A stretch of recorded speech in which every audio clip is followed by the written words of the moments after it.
Navapur express न्यूजचा दणका, 24 तासात railway बोगद्यात दुरुस्ती, पण ही दुरुस्ती की केवळ लिपापोती? नवापूर एक्सप्रेस न्यूजने रेल्वे भुयारी मार्गात साचलेल्या पाण्यामुळे नागरिकांना होत असलेल्या त्रासाची बातमी प्रसिद्ध करताच अवघ्या 24 तासात संबंधित ठिकाणी दुरुस्तीचे काम सुरू करण्यात आले.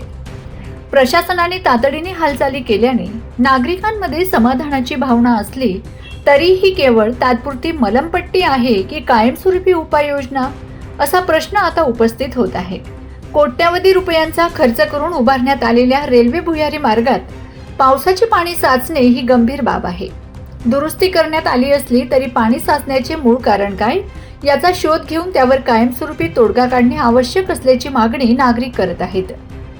ही दुरुस्ती आहे की केवळ लिपापोती? कोट्यावधी रुपये खर्च होऊनही अशी परिस्थिती का निर्माण झाली? कामाच्या दर्जाबाबत चौकशी होणार का?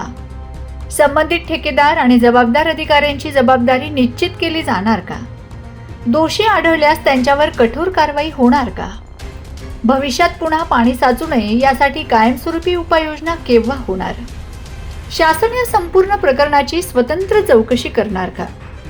स्थानिक नागरिकांचे म्हणणे आहे की प्रत्येक पावसाळ्यात भुयारी मार्गात पाणी साचत असल्याने वाहन चालक, शालेय विद्यार्थी आणि पादचाऱ्यांना मोठा त्रास सहन करावा लागतो. त्यामुळे तात्पुरत्या दुरुस्तीऐवजी अभियंते, संबंधित विभाग आणि ठेकेदार यांच्या कामाची सखोल चौकशी करून दोषींवर कारवाई करावी, अशी मागणी जोर धरत आहे.